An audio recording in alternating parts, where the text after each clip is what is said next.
குமார சம்பவம் அப்படிங்கிற ஒரு சம்ஸ்கிருத காவியத்தை மகாகவி காளிதாசர் எழுதினார்னு எல்லாருக்கும் தெரியும். இந்த குமார சம்பவங்கிறது சம்ஸ்கிருதத்தில் பஞ்ச மகாகாவியங்கள்னு சொல்லுவோம். 5 மகாகாவியங்கள் அதில் ஒன்று. இந்த 5ல் குமார சம்பவம், ரகுவம்சம் இந்த 2ம் காளிதாசன் எழுதினது. ஆகிய கிராதார்ஜுனியம், சிசுபாலவதம். இப்போ கிராதார்ஜுனியங்கிறது பாரவி எழுதினது. சிசுபாலவதம் அப்படிங்கிறத மாககவின்னு ஒருத்தர் எழுதினார். ஸ்ரீகர்ஷர் நைஷதம்னு ஒன்று எழுதினார். இந்த 5 காவியங்களும் தான் பெரிய மகாகாவியங்கள் அப்படின்னு சொல்லி சம்ஸ்கிருதத்தில் சொல்லுவார். இந்த குமார சம்பவத்தை எழுதுகிற போது அதுக்கு குமார சம்பவம்னு ஏன் பேர் வந்தது அப்படின்னாக்கா, குமாரன் அப்படின்னு சொன்னால் அது முருகனுக்கு ஒரு பேர்.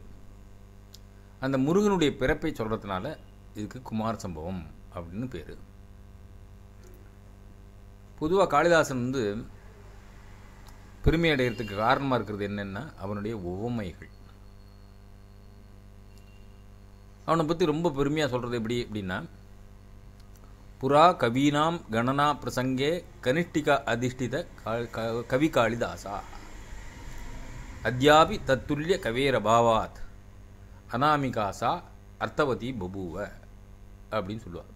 என்ன அர்த்தம்னா, புறா ஒரு சமயம் கவீனாம் கணனா பிரசங்கே, கவிகள்லாம் யார் யாருன்னு என்றபோது, கனிஷ்டிகாதிஷ்டித கவி காளிதாசா, கனிஷ்டிகாங்கிறது சுண்டு விரல், இந்த சுண்டு விரலில் என்றபோது முதல்ல 1 அப்படின்னு என்றபோது காளிதாசன், கவி காளிதாசன் அப்படின்னு பண்ணிட்டாலாம். 2வது மோதிரம் போட்டுக்கிற விரலுக்கு பேர் சம்ஸ்கிருதத்தில் அனாமிகான்னு பேர். அதனால் என்ன பண்ணாலாம், புறா கபீனா கணனா பிரசங்கே என்றபோது கனிஷ்டிகா அதிஷ்டிதாக, கனிஷ்டிகான்னு இந்த சுண்டு விரலில் எண்ணிட்டா காளிதாசன். அதுக்கப்புறம் சொன்னால் இந்த அனாமிகான்னு பேர் வந்துருக்கு இல்லையா, அதுக்கு ஒரு ஜஸ்டிஃபை பண்ணணுமே. ஏன்னா அது அத்யாபி இன்னி வரைக்கும், அத்யாபி இன்னி வரைக்கும் தத் துல்லிய கவேகே அபாவாத், அவனுக்கு ஈக்குவலாக ஒரு கவி இல்லாததுனால அனாமிகாசா அர்த்தவதி பபுவனை. ஏன் அனாமிகானா, அனாமிகானா அனாமதேயம், பேர் இல்லாதது அப்படின்னு பேர் வந்ததுக்கு காரணம் என்னென்னா, இன்னி வரைக்கும் 2வதாக ஒரு கவியை காளிதாசனுக்கு ஈக்குவலாக எண்ண முடியல அப்படிங்கிறதுனால அப்படின்னு சொல்லுவாள். காளிதாசன் சொல்கிற மாதிரி ஓமைக்கு பேர் போகணும்னு நம்ம சொன்னோம். பொதுவாக ஒரு கவிகள்கிட்டையும் ஒவ்வொரு சிறப்பம்சம் உண்டு. தண்டினஹா பதலாலித்யம் பாரவேகே அர்த்தகௌரவம் உபமா காளிதாசஸ்ய மாகேசந்தி திரையோகுணாகான்னு ஒரு ஸ்லோகம் உண்டு. உபமா காளிதாசஸ்ய அப்படின்னா, அதாவது தண்டி அப்படின்னு ஒரு கவி இருந்தார். காஞ்சிபுரத்தில் தான் இருந்தவர். அவர் தசகுமார சரித்தம் அதுமாதிரி பெரிய உரைநடை நூல்கள்லாம் ரொம்ப அழகாக எழுதியிருப்பார். அவர்கிட்ட என்ன இருக்கும் அப்படின்னா, பத லாலித்யம்னா எழுதுகிற போதே அப்படியே சரளமாக அப்படியே ஓடும். லலித பதங்களை யூஸ் பண்ணுவார். பாரவேகே அர்த்த கௌரவம், பாரவிக்கு அர்த்தத்தில் உள்ள சொல்கிற அர்த்தத்தை நாரிகையில பாக்கம்னு சொல்லுவோம். அதாவது பாக்கங்கள் பல வகை, திராட்சா பாக்கம், நாரிகையில பாக்கம், கபித்த பாக்கம், இப்படிலாம் பாக்கங்கள்லாம் என்ன தான். நாரிகையில பாக்கம் அப்படின்னா என்ன அப்படின்னா, தேங்காயை முதல்ல மட்டையை உரித்து, அதுக்கப்புறம் உள்ளே இருக்கக்கூடிய அந்த தேங்காயை எடுத்து அதையும் உடைச்சி அதையும் மறுபடியும் கீறி அப்புறம் தான் தேங்காய் எடுத்துக்க முடியும். அவ்வளோ கஷ்டம், இவ்வளவு ப்ராசஸ் இருக்குல்ல. திராட்சா பாக்கம் அப்படியே இந்த திராட்சையை எடுத்து தோலை கூட உரிச்சிக்காமல் அப்படி தப்புன்னு போட்டுருவோம். அதுதான் திராட்சா பாகம் காளிதாசன்கிட்ட. கபித்த பாகம்னு உண்டு. கபித்தம்னாக்க இந்த விளாம்பழத்தை முழுசாக அப்படின்னு சாப்பிட முடியாது. சரி, உள்ளே பிரித்து அதை எடுத்துட்டா கூட அதில் கொஞ்சம் சர்க்கரையை சேர்த்துட்டு அப்புறம் தான் சாப்பிட்டா நல்லா இருக்கும், இல்லைன்னா பிடிக்கும். அது கபித்த பாகம். இப்படியெல்லாம் பாக்கங்களாக பிரித்து அவளுடைய ஸ்டைலுக்கு தகுந்த மாதிரிலாம் வச்சான். அதில் திராட்சா பாகத்தை வச்சுருக்கிறவன் உபமா காளிதாசிய. இப்போது இந்த குமார சம்பவத்துக்கு நிறைய காமெண்ட்ரிஸ் உரைகளெல்லாம் எழுதியிருக்கா. அதில் முக்கியமாக விசேஷமாக சொல்லப்படுறது மல்லிநாதருடைய ஒரு வியாக்கியானம். அதை வச்சுட்டு தான் எல்லாருமே பொதுவாக எழுதுவார். இப்போ நிறைய பேர் எழுதியிருக்கா. மொத்தம் 52 வியாக்கியானம் இருக்குங்கிறா. அதில் ஏதோ எல்லாம் போக ஏதோ ஒரு 1, 2, 3 இப்படி ஒரு முக்கியமான வியாக்கியானங்கள் தான் கிடைக்கிறது. இவர் எழுதின இதில் இவருக்கு முதலியே என்ன சொல்லியிருக்கா அப்படின்னு கேட்டால், இந்த ஏன் எழுதினா அது மாதிரி அப்படின்னு இவர் எழுதுகிற போதே அஸ்தியுத்தரஸ்யாம்னு ஆரம்பிக்கிறாருங்க. இதுவும் ஒரு சாதாரணமாக சொல்கிற ஒரு கதை தான். இதோட அந்த கதையை பொருத்தமாக சொல்கிறேன். அதாவது காளிதாசனுக்கு அவ்வளோ தூரம் ஞானம் இல்லாத சமயத்தில் கல்யாணம் பண்ணிட்டு போனோடனே ஒரு ராணி, என்னடா இப்படி விட்டவனு ஒரு ஒன்றுமே விஷயம் தெரியாதவனை போய் நம்ம கல்யாணம் பண்ணிட்டோமே அப்படின்னு நினச்சின்னு வருந்தி அவனை பார்த்து அஸ்தி கச்சித் வாகர்த்தா அப்படின்னு கேட்டாலாம். ஐயா கொஞ்சமாவது ஒரு வார்த்தைகள் அழகாக நல்லா பேசுறதுக்காக தெரியுது அவனுக்கு அப்படின்னு. அஸ்தி கச்சித் வாகர்த்தா, ஏதாவது வார்த்தைகளாவது நல்லா பேசுறதுக்கு தெரியுதா அப்படிங்கிற மாதிரி கேட்டாலாம். கேட்ட உடனே போய் ஐயோ இப்படி மூடனாக இருக்கேனே அப்படின்னு சொல்லி காளிகிட்ட போய் காளியை ரொம்ப உபாசனை பண்ணி அவகிட்டேருந்து வரம் வாங்கிட்டு வந்து பாட ஆரம்பித்தான். அஸ்தின்னு முதல் வார்த்தையை கேட்டா, அஸ்தின்னு கேட்டா அதுக்கு குமாரசம்பவத்தை எழுதினான். அஸ்தியுத்தரஸ்யாம் திசி தேவதாத்மா ஹிமாலயோ நாம நகாதிராஜா பூர்வாபரோ வரிநிதி இவகாஹ்ய ஸ்தித பிருத்திவ்யா இவ மானதண்டா. எப்படி முதல்ல எடுத்துன உடனே எந்த ஒரு காவியத்தை எழுதணுன்னாலும் யாருமே எந்த ஒரு கவிஞனுமே ஏதாவது ஒரு தேவதையை ப்ரே பண்ணிப்பான். தேவதா பிரார்த்தனைங்கிறது எதுக்குன்னாக்க விக்னம் இல்லாமல் அந்த ஒர்க்கு முடியணும். அதுக்கு நடுப்புற எவ்வளோ இடைஞ்சல் இருக்குது. எந்த ஒரு காரியத்தை ஆரம்பித்தாலும் விக்னவத்தியா கலு பிரார்த்திதார்த்த சித்தியாகான்னு காளிதாசனே சொல்கிறான். எந்த ஒரு காரியத்தை பண்ணாலும் அதுக்கு விக்னங்கள் ஜாஸ்தி. அதனால் இது ஒரு பெரிய ஒரு காவியத்தை எழுத போகிறோம்னாக்கா அதுக்கு விக்னம் வராமல் இருக்கணும்னு எல்லாருமே வேண்டிப்பான். இப்படி வேண்டிக்கிற வகைகள் இருக்கு. அது 3 வகையான வகை. எப்படி அப்படின்னா ஆசீஹி, நமஸ்கிரியா, வஸ்து நிர்தேஷான்னு 3 விதமான டைப் ஆஃப் மங்கள ஸ்லோகம் எழுதுவான். இப்படி ஆசீஹின்னு என்ன ஆசீர்வதிப்பா. இப்படிப்பட்ட கடவுளானது இந்த இப்படி அந்த பகவானை பற்றி வர்ணனை பண்ணிவிட்டு அப்படிப்பட்ட கடவுள் உங்களை நன்றாக காப்பாற்றட்டும்னு ஆசீர்வாதம். அப்படி ஆசீர்வாதம். இன்னொன்று என்ன பண்ணுவா அப்படின்னா நமஸ்கிரியா, அப்படிப்பட்ட ஒரு தேவதைக்கு நமஸ்காரம். இப்போ இவனே வந்து குமார இதில் ரகுவம்சத்தை எழுதுகிற பொழுது வாகர்த்தா விவ சம்பிருப்தோ வாகர்த்த பிரதிபத்தியே ஜெகத பிதரோ வந்தே பார்வதி பரமேஸ்வரோ வந்தே நமஸ்காரம் அப்படின்ட்டான். இது நமஸ்கிரியா. வஸ்து நிர்தேசான்னு பேர். வஸ்து நிர்தேசம்னா என்ன, இந்த ஸ்டோரியில் என்ன வரப்போகிறதோ அந்த பிளாட்லேருந்து ஒரு விஷயத்தை எடுத்து முதல்ல ஆரம்பிச்சிருவான். பகவான் சொல்லணும் அவசியம் இல்லை, அந்த வஸ்துவே மெயினாக எடுத்து வைக்கிறதுங்கிறது. அந்த வஸ்துவை எடுத்து வைக்கணும் முன்னாடி வச்சு ஒரு மங்கள ஸ்லோகமாக சொல்லணும்னு சொன்னால் அந்த வஸ்து வந்து வசதியான ஒரு வஸ்துவாக இருக்கணும். இங்கே இவன் சூஸ் பண்ணுறது என்ன அப்படின்னா ஹிமவானை தான் ஒரு பெரிய வஸ்துவாக எடுத்துட்டு முதல்ல ஹிமாலய வர்ணனை ஆரம்பிச்சிட்டான்.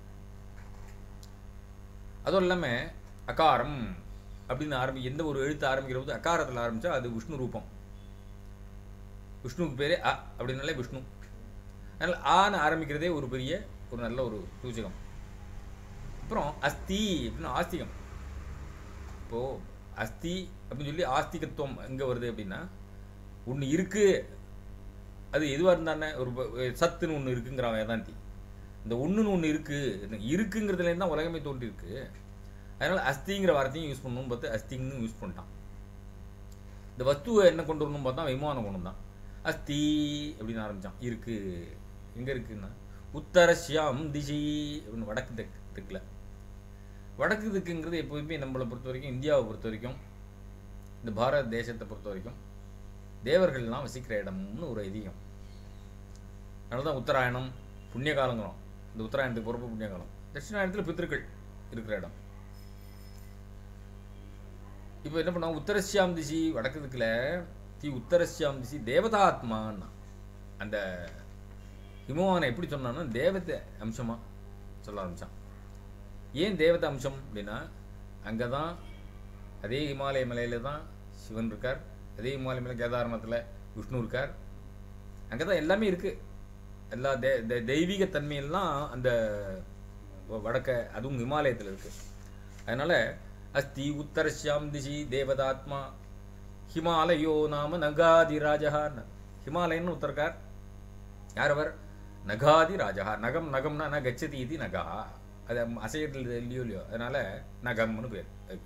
சம்ஸ்கிருதத்தில் ஒவ்வொரு பொருளுக்குமே கூடுமான வரைக்கும் இந்த ஆகு பெயர்னு சொல்கிற மாதிரி ந கச்சதி, அது நகர்றது இல்லை, அதனால நகா அப்படின்னு நம்ம சொல்லுவோம். அது மவுண்டன். அது நகம்ங்கிற மலைக்கு அதிராஜா, எல்லாத்துக்கும் மேலே பெரிய ராஜா, எம்பரர் அப்படி இருக்கக்கூடிய ஒரு நகாதிராஜா எப்படி இருக்காரு. எடுத்த உடனே அவங்க காளிதாசனுக்கு நுழைஞ்ச உடனே அவனுக்கு அவமானம் கொடுக்கணும். பூர்வாபரௌ வரிநிதி மகாஹ்ய, கிழக்கையும் கடல் இருக்கு, மேற்கையும் கடல் இருக்கு. பூர்வ அபரௌ வாரிநிதி, இங்கே இருக்கக்கூடிய ஜலம் இருக்கு இல்லையா, அதுக்கு நடுப்பு இருக்கக்கூடிய இடம் இருக்கு இல்லையா, அதான் பூமி, பாரத பூமி. அதை இந்த ரெண்டு பக்கமும் இருக்கக்கூடிய கடலானது தாங்கிட்டு இருக்கக்கூடிய அந்த பூமியை அளக்கிறது போல மானதண்டா பூர்வாபரவு வரிநிதி மகாகிய ஸ்தித பிருத்திவியாக இவ மானதண்டா. இந்த பூமியினுடைய, அதாவது மீன் பண்ணுறது பாரத தேசம், பூமின்னு இது இல்லை, பாரத தேசத்தினுடைய அளவு எப்படிங்கிறத அளக்கிறது போல உட்காந்துட்டு இருந்தார் அங்கே இமவான்னு. முதல்ல எடுத்தோடனே இமவானை பற்றி வர்ணனை ஒரு 110 ஸ்லோகம் முழுக்க எல்லாமே இமவான் வர்ணனை தான் இருக்கும். அந்த விமானம் சொல்கிறபோது என்ன சொல்கிறார், அவருடைய பெருமையை சொல்லணும். இப்போ தேவதாத்மான்னு சொன்னதுனாலேயே இவ்வளவு இருக்குது. பின்னாடி வஸ்துவுக்கு என்ன காரணம் அப்படின்னா, வஸ்து நிர்தேசம்னு சொல்லி வஸ்து ஆரம்பிக்கிறார். இமவானை போய் ஏன் சொல்லுவானே அப்படின்னா, இமவான் தான் பேச. குமரன் பிறக்கணும்னா, சிவனும் பார்வதியும் இருக்கணும்னா, பார்வதிக்கு அப்பா யாரு அம்மா யாருன்னு சொல்லி ஆகணும். ஸோ அந்த தாத்தாவை சொல்லணுங்க. ஸோ அந்த தாத்தாவையே தூக்கி வச்சுட்டான். இவா இல்லைன்னா, அதாவது எந்த ஒரு காரியம் வரணும்னா அதுக்கு ஒரு காரணம் வேணும். காரணம் தான் இம்பார்ட்டன்ட் வழியே, காரியம் அப்புறம். ஸோ காரணம் இல்லாமல் ஒரு காரியம் நிகழாது. ஸோ அந்த காரணமாக கர்த்தாவாக இருக்கக்கூடியவா யாரு அப்படின்னு பார்த்து அதில் இமவானை வச்சுப்போம். அதில் ரொம்ப டிவைன் குவாலிட்டிஸோடு இருக்கிறவர், அவரை வச்சே ஆரம்பிக்கலாமேன்னு சொல்லி சொல்கிறதும், அஸ்தின்னு அவனுடைய மனைவி கேட்டதுனால அந்த அஸ்திங்கிற ஒரு வாக்கியத்தையும் இருக்கு, எங்கிட்டையும் இருக்குது, சரக்கு இருக்குன்னு காமிக்கிறது போல் அஸ்திங்கிறதையும் சொல்லி இந்த ஸ்லோகத்தை சொன்னார். சொல்லிட்டு எம் சர்வசைலாக பரிகல்பியவத்சம் மேரோ ஸ்திதே தோக்தரி தோகதக்ஷே பாஸ்வந்தி ரத்னானி மகோஷதீச்ச பிருத்தூபதிஷ்டாம் துதுகுர் தரித்ரீம். தரித்ரினாக பூமி. இந்த பூமியில் என்ன பண்ணாருன்னா, பிருத்து மகாராஜா உபதேசம் பண்ணது மாதிரின்னு. பிருத்து மகாராஜா என்ன பண்ணாருன்னா, ஒரு காலத்தில் ஒரே பஞ்சமாக போயிடுத்து, பூமியில் எதுவுமே விளையலை.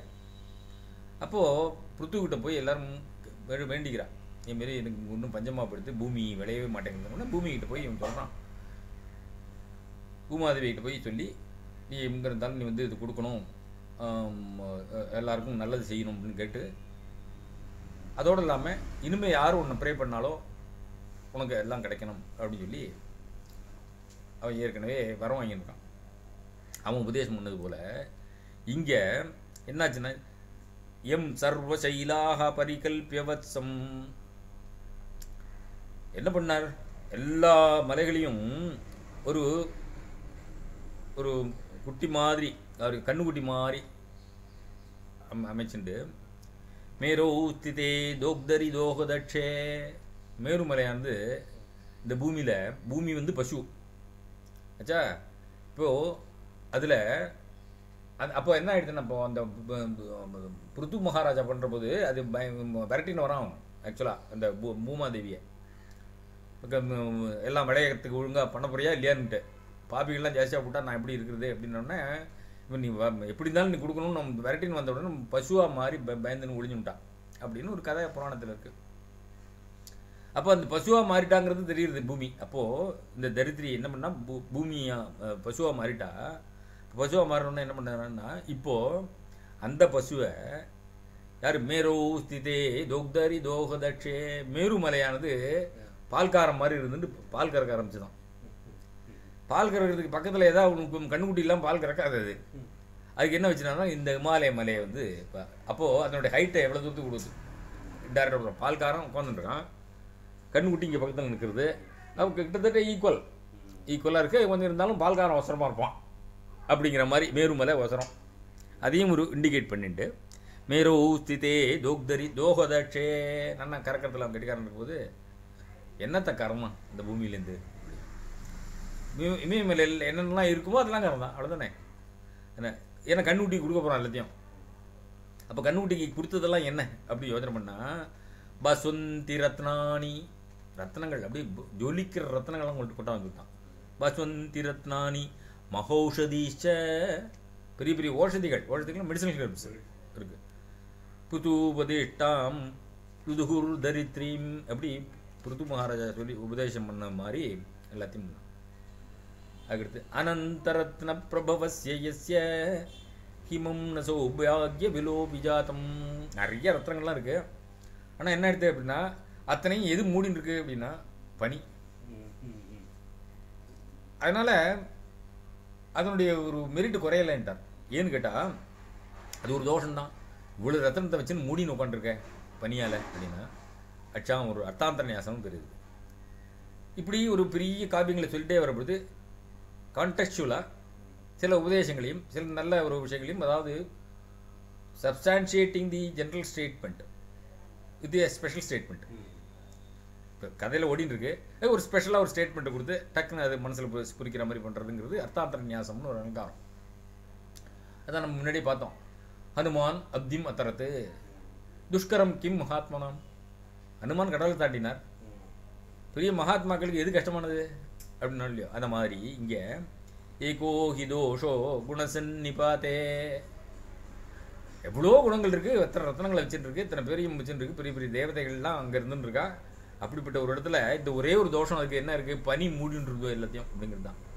அது என்னாச்சுன்னா ஏகோ ஹி தோஷோ, ஒரு தோஷம் தானே இது.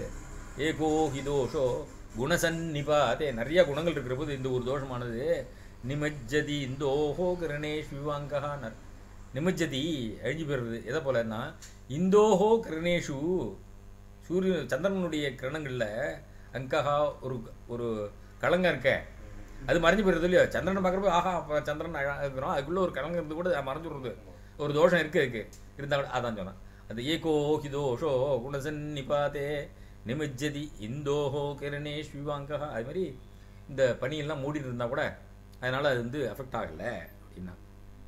அப்படின்னு சொன்னால் அப்சர ஸ்திரீகள்லாம் அங்கே இருக்கா இமாலயத்தில்.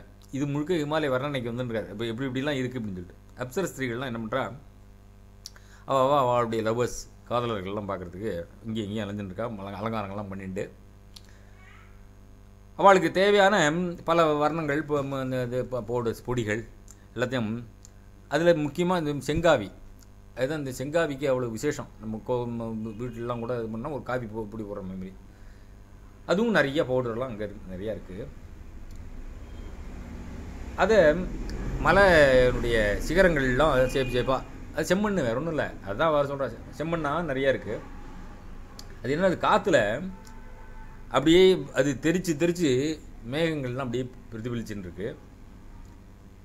அதனால் என்ன தெரியுது அப்படின்னா சூரியன் அஸ்தமிச்சிடுறான். அஸ்தமிச்ச பொழுது கூட என்ன ஆயிடுது, சூரியன் அஸ்தமிக்காத போது கூட என்ன ஆயிடுதுன்னா சாயங்காலம் வந்துட்ட மாதிரி ஒரு ஈவினிங் ட்விலைட் மாதிரி தெரியுது அப்படின்னு சொல்லி ஒரு ஸ்லோகத்தை சொன்னான். இதுலேருந்து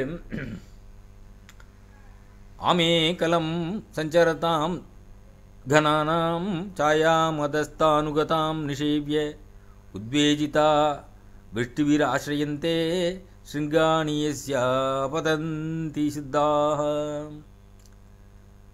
இந்த இமாலய மலை எங்கே இருக்குது அப்படின்னா அதனுடைய ஹைட்டை காட்டுறார். அதாவது மேகத்துக்கு மேலே நீட்டின்னு இருக்கு. அதனால் அந்த மலையில் இருக்கிற நடுவில் இருக்கிற பகுதி இருக்கு இல்லையா, அதில் இருக்கிற மேகங்கள்லாம் அப்படி நடுப்புற இருக்கிற மேகங்கள்லாம் ஒரு நிழலை கொடுக்குறது. அந்த நிழலில் யாரெல்லாம் இருக்கா அப்படின்னா சித்தர்கள், தேவ தேவ தேவ சித்தர்கள்ங்கிறவா யார் அப்படின்னா தேவ ஜாதிகளில் ஒரு வெரைட்டியவா. அதாவது சித்தர்கள், அதுமாதிரி கிண்ணறர்கள், செமி டிவைன் பீயிங்ஸ்னு சொல்லுவோம். அதில் கொஞ்சம் வசதியான ஸ்டேஜில் இருக்கிறவா சித்தர்கள். அவள்லாம் என்ன பண்ணுறா அப்படின்னா இருந்துட்டு ஆனந்தமாக இந்த ஒரு நிழலை அனுபவிச்சுட்டு இருக்காவா. அப்போது அந்த மேகங்கள்லாம் என்ன பண்ணுறதுன்னா நிறைய மழை பொழியுது. அப்போ கொஞ்சம் அவளுக்கு கஷ்டமாக இருக்குது. ஏன்னா நேச்சுரல் மழை பெய்கிற போது கஷ்டமாக இருக்குது. அது அப்போ என்ன பண்ணிடுறா அப்படின்னா அதே மலையில் மேகங்கள்லாம் இல்லாத ஒரு இடமும் தெரியுது. அங்கே போய் அவள் அழைப்பாரிக்கிறா. அதனால் என்னாச்சு, இமாலயத்தில் உங்களுக்கு ஒரு பக்கத்தில் குளிர்ச்சியாகவும் இருக்குது, இன்னொரு பக்கத்தில் சூடாகவும் இருக்குது அப்படிங்கிறத சொல்லி இந்த ரெண்டுமே எங்கள் விமாலயத்தில் கிடைக்கிறது அப்படின்னு சொன்னார். அங்கே பெரிய பெரிய யானைகள்லாம் இருக்குது. அதனுடைய மத்தகத்தில் யானையில் சில இதில் முத்துக்கள் இருக்குமா, பெரிய பெரிய முத்துக்கள். அந்த முத்துக்கள்லாம் என்ன பண்ணுறதுன்னா, சிங்கங்கள்லாம் போய் யானையை அடித்து மண்டையை உடச்சிடுறது. உடச்ச உடனே இந்த ரத்தங்கள்லாம் கொட்டுறது. அது முத்துன்னு செதறிடுத்து. அந்த சிங்கமானது என்ன பண்ணுறது அப்படின்னா, இப்படி போகிறபோது இந்த பனி வேறு இருக்கிறதுனால அந்த ரத்தங்கள்லாம் அப்படி கலைஞ்சி சேப்பாக அப்படி கலைஞ்சி போயிடுது. அதனால் இந்த ரத்தத்தை வச்சுட்டு இவாளுக்கு யானைகள் எங்கே இருந்தது அப்படிங்கிறத கண்டுபிடிக்க முடியல. ஏன்னா ரத்தங்கள்லாம் கரைஞ்சி போச்சு. ஆனால் அவள் கண்டுபிடிக்கிறதுக்கு ஒரே ஒரு ஆதாரம் கிடச்சிது, க்ளூ என்னென்னா அந்த முத்துக்கள்லாம் செதறி இருக்கு இல்லையா அப்படின்னா. பதம் துஷார ஸ்ருதி தௌதரக்தம் யஸ்மின் அதிருஷ்டுவாபி ஹதத்விபானாம் விதந்தி மார்க்கம் நக ரந்திரமுக்தைஹி முக்தாபலைஹி கேசரினாம் கிராதாக. யார் அப்படின்னா, வேட்டையாடுறவன் பூரா இந்த பக்கம்தான் யானை இருக்குது அப்படின்னு கண்டுபிடிக்கிறதுக்கு இதை ஒரு இதாக வச்சுனா க்ளூவா. அப்புறம் இமாலயத்தில் வித்யாதரர்கள், கிண்ணறர்கள், கிம்புருஷர்கள், வித்யாதரர்கள் இவெல்லாம் செமி டிவைன் பீயிங்ஸ். இந்த வித்யாதரால் சொல்கிறவா எல்லாருமே என்ன, அப்புறம் யக்ஷர்கள் அவ்வளோ இருக்கா, கிம்புருஷர்கள் அப்படின்னு உண்டு. ஆனால் ஒரு varieties of semi divine beings. அதில் வித்யாதரர்களுடைய குவாலிட்டி என்ன அப்படின்னா, ஏதாவது ஒரு கலை அவள்கிட்ட இருக்கும். ஒன்று வீணை பிரமாமம் இருக்கும், இல்லை பாடுவா. அப்படி ஒரு கலை, இந்த ஃபைன் ஆர்ட்ஸில் கெட்டிக்காரா வித்யாதரர். ஆமாம். அவள் என்ன பண்ணான்னா,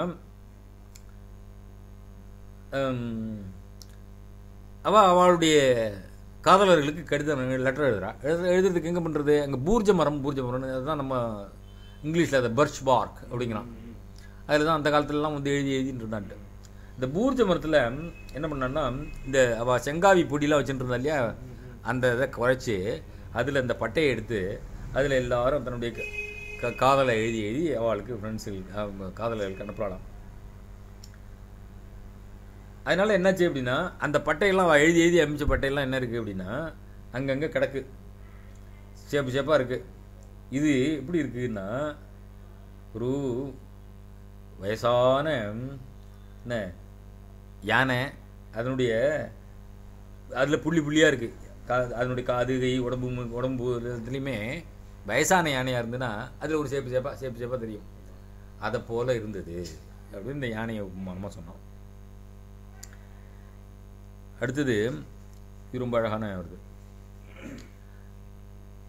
சாதாரணமாக ஒரு பாட்டு பாடுறா அப்படின்னா, அவள் மேல் ஸ்தாயில் பாடுற போது அந்த ஸ்தாய்க்கு அவள் போகணுங்கிறதுக்காக, அதுக்கு ஒரு அனுசரணைக்காக பக்கவாத்தியம்னு ஒன்று இருக்குமே. இந்த பக்கவாத்தியத்தில் புல்லாங்குழல் வாசிப்பா, அதில் தானம் வாசிக்கிறது. அது தானத்தை வாசிச்சு காமிச்சா இவாள் மேல் ஸ்தாய்க்கு போகிறதுக்கு ஒரு வசதியாக இவாளுக்கு ஒரு ஒத்துழைக்கிறது அப்படிங்கிற மாதிரி. அது மாதிரி இங்கே என்ன பண்ணுறாரு, இந்த கிண்ணறர்கள்லாம் பாட ஆரம்பிக்கிற போது யார் கொடுக்குறா அந்த தானஸ்வரம் அப்படின்னா, இமோவான் கொடுக்குறான். எப்படி அப்படின்னா, அங்கே இருக்கக்கூடிய மூங்கில்கள்லாம் இருக்குது. அந்த மூங்கில் தான் புல்லாங்குழலாகவே இருந்துதான். அது வழியாக புந்து வரும்போது அதை ஒலிக்க வைக்கிறான். யார் அப்படின்னா, அதில் இருக்க வீசுறக்கூடிய காற்று. சரி, அதுக்கு வாய் போல் எது இருக்குது, அந்த காற்றுக்கு வாய் போல் வீசுறது எப்படி அப்படின்னா, உள்ள குகையெல்லாம் இருக்க, அந்த குகை மூலியமாக எடுத்து காற்றை வீசி அதை அழகாக அந்த தானஸ்வரத்தை கொடுக்குற மாதிரி இருக்குதுன்னா. எப்பூரையன் கீச்சகரந்திரபாகான், கீச்சகம்னாக்கா மூங்கில். தரிமுகோத்தேன சமீரணேன, தரிமுகம் குகையினுடைய முகத்திலேருந்து எழுமின அந்த காற்றுனால. உத்காசியதாம் இச்சதி கிண்ணரானாம், அந்த உத்காவனம் அப்படின்னா ஒன்று மேல் தாயில் பாடுறது. தானப்பிரதாயித்துவம் இவ உபகந்தும், அது என்னமோ ஒரு தானத்தை கொடுக்குற மாதிரி இருந்துதுரா அப்படின்னு சொல்லி ஒரு கல்பனையாக சொன்னான். உத்பிரேட்சன்னு சொல்லலாம் அதை. அதுக்கடுத்தது யானை வந்து தனக்கு கண்ணம் உடம்பு எல்லாத்துக்கும் அதுக்கு ஒரு தனவு எடுத்துன்னா அப்போ என்ன பண்ணணும்னா மரத்தில் போய் உரசும். அப்போது அங்கே என்ன மரங்கள் இருக்குது, தேவதாரு மரங்கள்லாம் இருக்குது நிறையா, அதில் போய் உறைஞ்ச உடனே அதனால் அந்த பட்டையெல்லாம் என்னாச்சு அப்படின்னா உரியுது. அப்போது அந்த மரங்கள்லேருந்து பால் வெடியுது. அந்த பால் வெடியிருப்பு அதுலேருந்து ஒரு வாசனை வருது, நல்ல வாசனை. அந்த வாசனையோடு சேர்ந்து அந்த இடம் முழுக்க, இமாலய மலை முழுக்க திரும்புகிற இடங்களும் கம்னு வாசனை வருது. காரணம் என்னென்னா இந்த யானையினால் அப்படின்னார். அடுத்தது இமாலயத்தில் இருக்கக்கூடிய குகை இருக்க, அந்த குகையெல்லாம் யாருக்கு வீடுகளாக இருக்குது, வேடவர்களுக்கு வீடாக இருக்குது. ராத்திரியில் அங்கே எண்ணெய் ஊற்றி விளக்கெல்லாம் எரிய வைக்கிறதே கிடையாது. ஏன்னா அங்கே வாசலில் வளர்ந்துருக்கக்கூடிய இந்த ஓஷதிகள் இருக்க, அதாவது மெடிசனல் ஹெர்ப்ஸு, அதுக்கே அதாவது ஓஷதிகள் கூடிய தன்மை என்ன அப்படின்னா ராத்திரி வெளில நல்லா பளிச்சுன்னு எரியுமா. அதுதான் அனுமான் கூட இங்கேருந்து போய் சஞ்சீவி பருவத்தில் போய் மின்றதான்னு பார்த்துட்டு இருந்தாருன்னு சொல்லுவா. அது கண்டுபிடிக்க முடியல, என்ன மலையை பேத்தணும்னு தாருன்றார். அங்கே மொழி கொடுத்துட்டு இருக்கிறதுனாலேயே அது எண்ணெய் இல்லாத விளக்கு அங்கே இருந்துட்டு இருக்கிறது போல இருக்குது. ஓஷதிகளுக்கு ஒரு இம்பார்ட்டன்ஸ் கொடுத்தார்.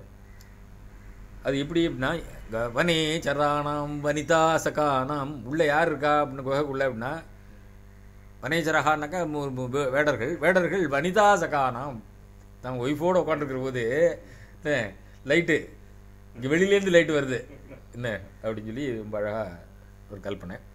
அதுக்கடுத்தது பனி உறைஞ்சி பாறை போல இருக்கான். அப்போது இங்கேயும் எங்கேயும் நடக்கிறப்போ அவள் கால், இந்த கிண்ணற ஸ்திரீகள்லாம் இருக்கா இல்லையா, அவள் வந்து காலை வந்து குத்துறது, அதனால் விரலில் குதிகால் இதெல்லாம் முடி மாற்றி இப்படி மேலே எங்கேயுமா வச்சுன்னு போகிறா. கொஞ்சம் வேகமாக போக முடியாமல் மொள்ள நடந்து போகிறா.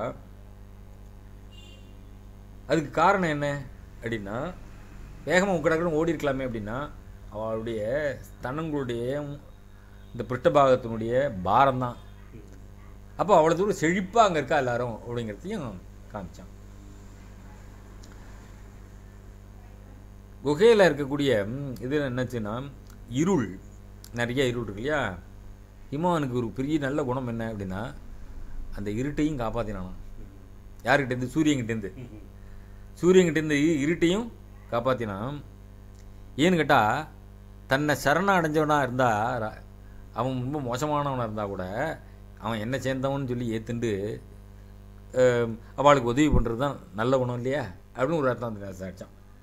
திவாகரா திரட்சதி யோ குஹாசு லீன திவா பீதமிவ அந்தகாரம். திவா பீதமிவ அந்தகாரம். சூரியனை பார்த்து பகலை பார்த்து பயந்து போன அந்தகாரமானது இருட்டானது கோகுலில் ஒளிஞ்சிட்டு தான் அதுக்கு அவன் அடைக்கலம் கொடுத்தான் ஹிமவான். அப்போ தான் சொன்னான் சுத்ரே பினூனம். இந்த இதுக்கு சொன்ன நிந்தா ஸ்துதியில் கஸ்தே விவேகா நேசி சொர்க்கம் பாத்தகினோப்பியத்து இருந்தோம். உனக்கு என்ன விவேகம் இருக்குது, நீ சொர்க்கத்துக்கு மகாபாதகம் பண்ணவனே அழிச்சு முறையே அப்படிங்கிற மாதிரி. இங்கே சுத்ரே பினூனம், ரொம்ப மோசமான இருந்தோம்னா கூட சரணம் பிரபண்ணி, சரணம்னு வந்துட்டான்னா மமத்துவம் உச்சைஹி சிரசாம் சதீவ, அதாவது நல்லவாளாக இருந்துட்டு மமத்துவம் அதாவது என்ன சேர்ந்தவோம் சொல்லிட்டு அவளுக்கு ஒரு மரியாதை கொடுப்பான். அது மாதிரி இவன் வந்து இருளுக்கும் அங்கே வந்து ஒரு இடம் கொடுத்தான், அதாவது காப்பாற்றி விட்டான். யார்கிட்டேருந்து? சூரியன்கிட்டேருந்து காப்பாற்றினான். அதுலேருந்து இந்த குகையெல்லாம் ஒரே இருட்டாக இருக்குது அப்படிங்கிறது இந்த இருட்டான குகையை பற்றி இன்டெரக்டாக சொன்னான். நான் சொல்கிறேன் குகைகளெல்லாம் இருந்திருந்தன அப்படின்னு அவன் சொல்லியிருந்தான்னாக்கா அதில் ஒரு போயிற்று இல்லை, அதுக்கு இடம் கொடுத்துருக்கான் அப்படின்னு சொல்கிறபோது அது அங்கே தான் போயிட்டு நிற்கிறது காவியம்ங்கிறது தான். அங்கே என்ன இருக்குது அப்படின்னா அந்த ஹிமவானுங்கிறோம் பெரிய ஆளுன்னு தெரிஞ்சு போச்சு, பெரிய ஒரு மலை அரசன். அப்படின்னு அரசன் சொன்னால் அவனுக்கு ரத்த கச்ச துறக்க பிரவாதிகள்லாம் இருக்க தான் இருக்கும். அப்போ யாரோ சாமரம் வீசின்னு இருக்கணும் அவருக்கு, அப்படிலாம் இருக்கும் இல்லையா. அதனால் அங்கே யார் சாமரம் வீசினான்னு கவரிமான்லாம் அங்கே போயிட்டுருக்கு. அது தன்னுடைய வாளால் அப்படி சாமரம் வீசித்தான். அப்படி சாமரம் வீசுகிற போது என்னத்தினால சாமரம் வீசித்து அப்படின்னா இவன் மலையரசன் காமிக்கணும்ல. அதுக்காக அங்கே சாமரம் வீசித்து அப்படின்னா. அதில் சொன்னால் எஸ்யார்த்தயுக்தம் கிரிராஜ சப்தம் குர்வந்தி வால வியஜனை சமரியா. அவன் கிரிராஜன் அப்படின்னு ஒரு சப்தம் இருக்க, அவர் பேர் இருக்க, அந்த பேருக்கு ஒரு அர்த்தத்தை கொடுக்கணும் இல்லையா அப்படின்னா. அந்த அர்த்தத்தை கொடுக்குறதுக்கு வேற என்ன பண்ணுறது அப்படின்னா இந்த எல்லாம் கவரிமானங்கள்லாம் வந்து விசிரித்துனா லாங்கூல விட்சேப விசிற்பி சோபைகி இதஸ்தத சந்திர மரீச்சி கௌரைகி. அப்படி போகிற போது என்னாச்சுன்னா இங்கேயும் இங்கேயும் இந்த இது வீசுகிற போது அப்படியே இந்த பளிச்சு பளிச்சு பளிச்சு பளிச்சுன்னு இந்த வெளிச்சம் வருதான் எது சந்திரனுடைய மொழிமொழ. அது எஸ்ய அர்த்தயுக்தம் கிரிராஜ சப்தம். கிரிராஜன் அப்படிங்கிற பேருக்கு சப்தத்துக்கு ஒரு அர்த்தயுக்தமாக கொடுக்கணும் இல்லையோ, ஒரு அர்த்தம் ஏதோ ஒன்று இருக்கணுமே, அது கொடுக்குறப்போ குர்வந்தி வியால வெஜனைஹி சமரியா. வால வெஜனம், வால் தான், வாலம்னா வால், சம்ஸ்கிருதத்துலேயும் வாலம், தமிழில் வால். வெஜனம் வெஜனம்னா விசிறி, அதனால் இந்த சௌரி அப்படி போட்டு காமிச்சுதான். அதுக்கடுத்தது குகையை தான் தன்னுடைய வீடுன்னு நினச்சிட்டு இருக்கக்கூடிய கிண்ணற ஸ்திரீகள்லாம் இருக்கா இல்லையா, அவள் வாசலில் வந்து அப்படியே மேகம் அப்படியே தொங்குறதான் குகையினுடைய வாசலில். அவள் வீடு குகையாகி அவளுடைய வீட்டில் வாசலில் வந்து மேகங்கள்லாம் தொங்குறது. அப்போ என்ன பண்ணுறது அப்படின்னா, அது இவாள்லாம் என்ன பண்ணுறா, கிண்ணற ஸ்திரீகள், கிண்ணற வது வரன் 2 பேர் இருக்கா, அதாவது கணவன் மனைவி 2 பேர் இருக்கா. அப்போ ஏதோ அம்சுகத்தை பிடிச்சி இழுக்கிறான் ராத்திரியில். இது இழுக்கிற போது டக்குன்னு அவளுக்கு வெக்கம் வரது இல்லையா, அந்த வெக்கத்தை மறைக்கிற மாதிரி அப்படி மேகம் வந்துடுறான்னா. எத்திர அம்சுகட்சேப விலஜ்ஜிதானாம் எத்ரிச்சையா கிம் புருஷாங்கனானாம் தரி கிரகத்வார விலம்பி பிம்பாக திரஸ்கரிண்யோ ஜலதா பவந்தி. அந்த மேகங்கள்லாம் அப்படி ஒரு ஸ்க்ரீன் போட்டவங்க இருந்தான். அவள் உள்ள ஏதோ சஞ்சாரம் பண்ணிட்டு இருக்கிற போது அதன் போது ஒரு ஆடையை அவங்க இழுக்கிற போது அப்போது டக்குன்னு ஒரு ஸ்க்ரீனை போட்டு தான் அது மேகங்கள் அப்படின்னு. அதுக்கு இமாலயத்தில் போய் எல்லோரும் வேட்டையாடுறா. அவளுக்கு வேடுறதுக்கெல்லாம் ரொம்ப கலப்பு வந்துடுது. அதே சமயத்தில் அந்த கலப்பு வந்ததுக்கு ஒரு ஆனந்தமான ஒரு காற்றை அனுபவிக்கிறாங்க. இப்படிலாம் வருது அந்த காற்று அப்படின்னா, பானபட்டன் இதெல்லாம் இது மாதிரி இந்த காற்று வரதெல்லாம் கண்டா பானபட்டன் ஒருத்தன் காதம்பரின்னு இருக்கான், அவனுக்கு இதெல்லாம் ரொம்ப பிடிக்கும். இப்படிலாம் வந்தது, இப்படிலாம் வந்து காற்றுன்ட்டு.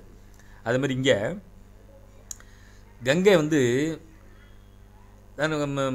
தன்னுடைய ஜலத்தை இது ஜலத்தெல்லாம் எடுத்துட்டு அதில் பட்டு வருது காற்று. அப்போ ஜில்லுன்னு இருக்குது,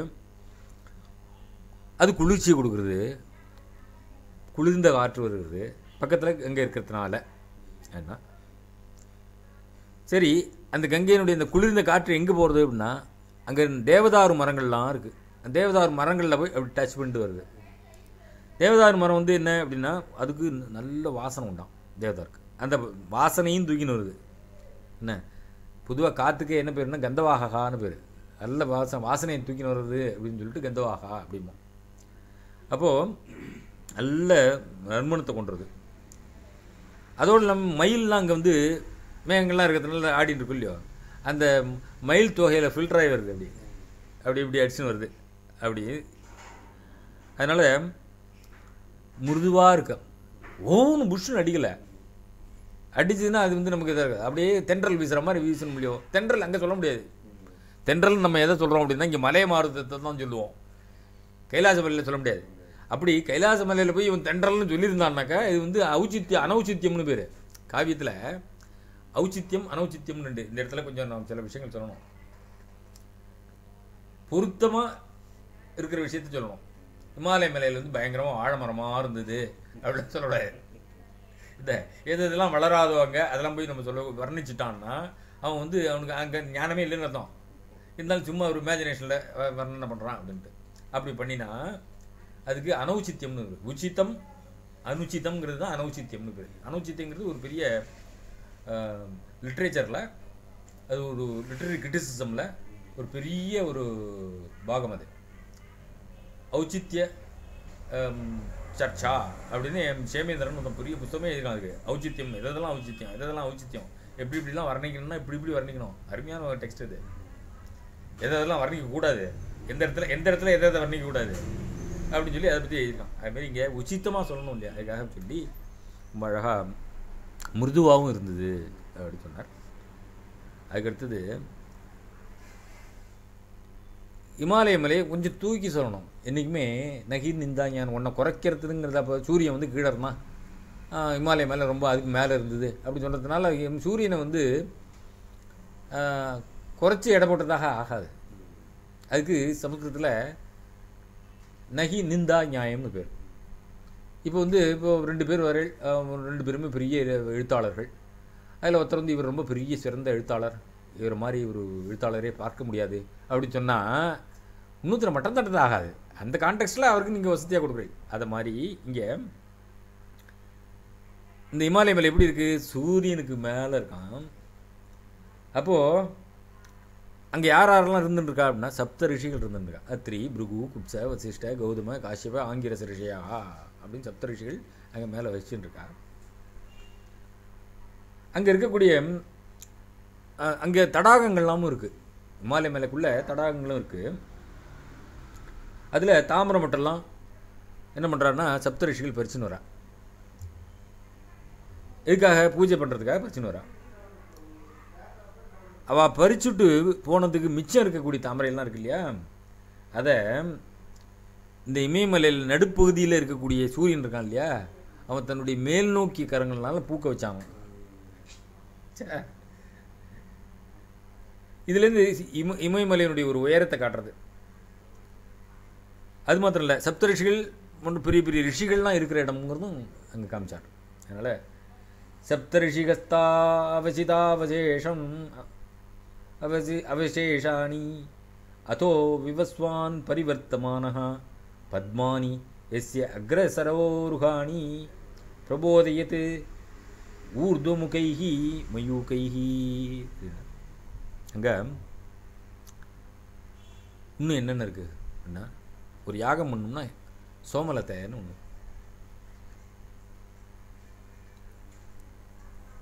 அதாவது ஒரு யாகம் பண்ணோம்னா அந்த யாகம் பண்ணி முடித்த உடனே சோமரசம் பானம் பண்ணுவாலாம் அந்த யாகம் பண்ணுறவா. அதெல்லாம் எங்கே கிடைக்கும் அப்படின்னா இமாலயில் தான் கிடைக்கும். சோமலத்தை அது கிடைக்கிறது. அது மாத்திரம் இல்லை, இந்த பூமியை தாங்கிறதுக்கான ஒரு சக்தியும் அதுக்கிட்ட இருக்குது. பூமியை தாங்கிறது எப்படி, பூமியை வந்து சூரியன் இது மலை எப்படி தாங்கும் அப்படின்னா, ஒரு பெரிய ஒரு அசைஞ்சுட்டே இருக்கிறத ஒரு ஆணி வச்சு ஒரு ஓரமாக அப்படி ஃபிட் பண்ண மாதிரி பேலன்ஸ் பண்ணுறது, அதுதான் பூமியை தாங்கிறதுங்கிற. இது ரெண்டையும் பார்த்தார். என்ன பண்ணிட்டு சோமலத்தை வச்சுட்டு இருக்கு. எது இது? யாகத்துக்கு வேண்டி சோமலத்தையே வச்சுட்டு இருக்குது. பூமியை தாங்குகிற சக்தியும் இருக்குது. இது ரெண்டையும் பார்த்தோன்னே சரி இவருக்கு ஏதாவது ஒரு டைட்டில் கொடுக்கணும், இல்லை ஏதாவது ஒரு நல்ல பொசிஷன் கொடுக்கணும் அப்படின்னு நினச்சார். யார்? பிரம்மதேவர். அப்போ தான் என்ன பண்ணாராம், இதுக்கு எல்லா மலைகளுக்கெல்லாம் ஒரு ராஜான்னு பண்ணிவிடும் அப்படின்னு சொல்லி பண்ணாராம். அது மாத்திரம் ராஜான்னு பண்ணது மாத்திரம் இல்லை, இந்த சோமலத்தையே கொடுக்குறார், பூமியை காப்பாற்றுறார். அப்படிங்கிறப்ப இவருக்கு ஒரு மலைக்கெல்லாம் ராஜான்னு சொல்லிட்டோம்.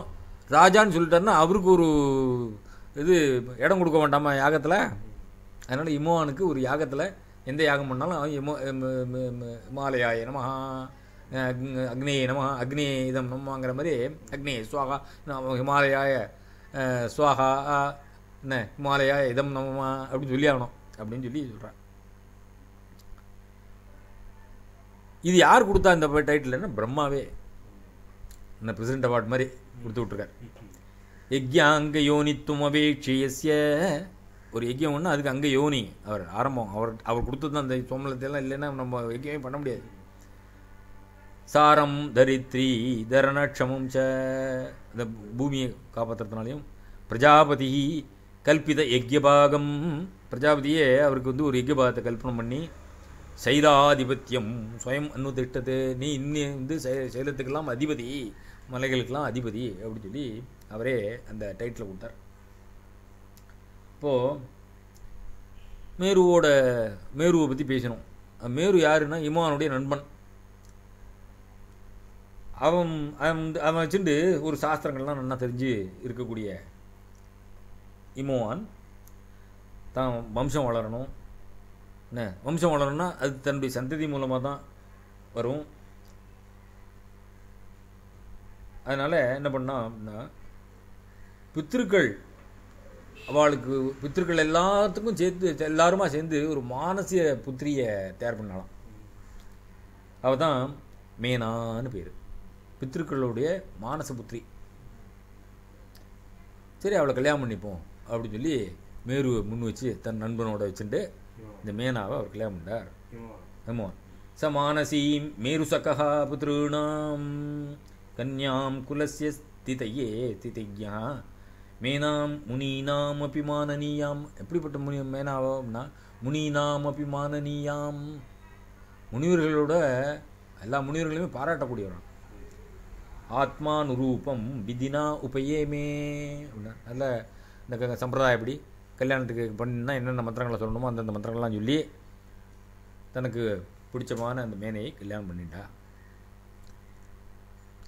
மேனைக்கு அப்படி ஒரு குறிப்பிட்ட காலம் ஆன உடனே அவளுக்கும் ஒரு புள்ள பிறந்தா, பொண்ணு பிறந்தா. கர்ப்போ அபவத்து ஸ்தாவர ராஜபத்னியாக அப்படின்ட்டார். அப்போது அந்த குழந்தை பிறந்தானே அவன் எப்படி இருக்கான்னா, மேலே இந்த பாதாள லோகம்னு ஒன்று இருக்குது.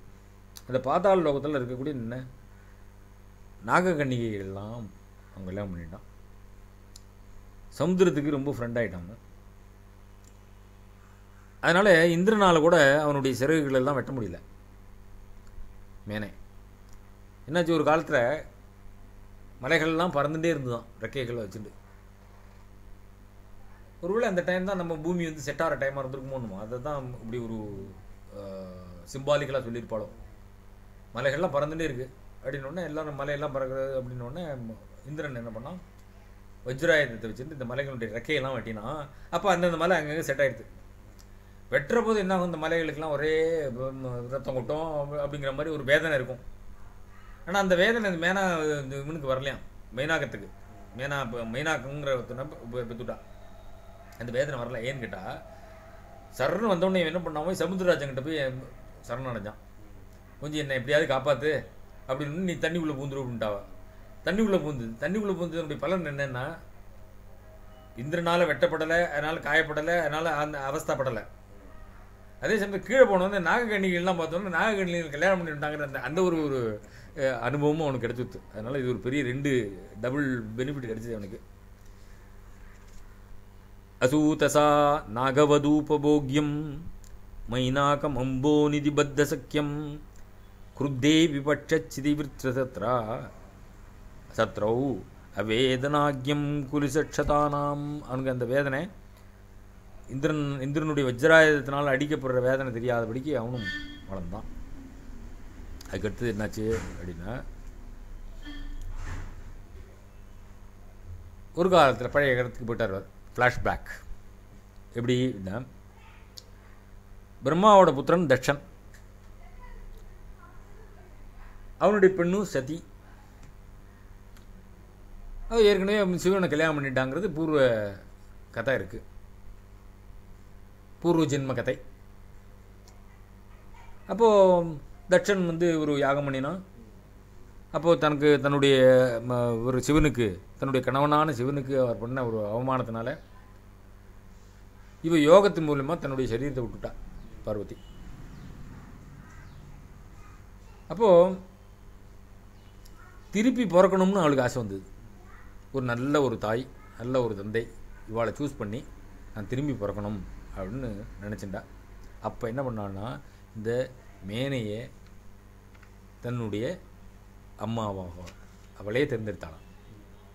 அத்த அவமானேன பிது பிரயுக்தா தட்சஸ்ய கன்யா பவ பூர்வபத்னி சதீ சதீ யோக விசிருஷ்டதேகா தாம் ஜென்மனே சைலவதூம் பிரபேதே. அது அப்போது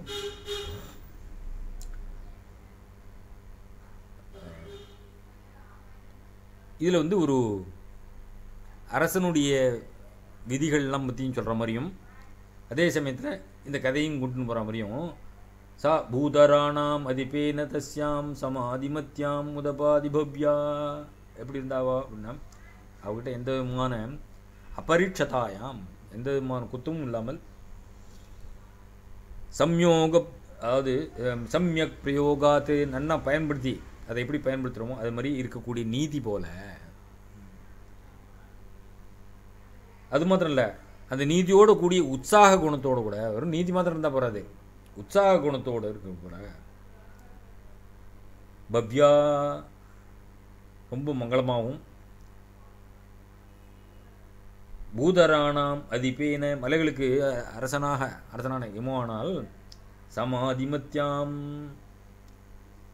தவம் பண்ணிட்டு இருக்கக்கூடிய, அதாவது இமானே தபஸா பண்ணிட்டு இருக்கக்கூடிய, தஸ்யாம், அந்த மேனைக்கு உதபாதி பிறந்தா அப்படின்னு சொல்லி சில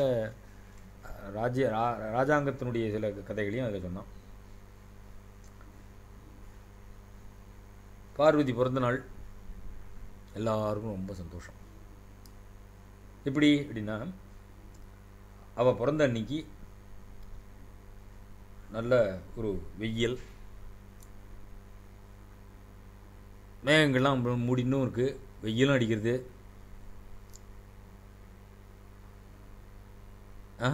வெயில் இல்லை, மேகங்கள்லாம் இல்லை, எல்லா திசைகளும் ரொம்ப பிரகாசமாக இருக்குது. திரும்பி பார்க்குறதுக்கெல்லாம் கண்ணை கவர்றது, புழுதி இல்லாத காற்று வீசுறது, வீசி எப்படியே சுகத்தை கொடுக்குறது நமக்கு.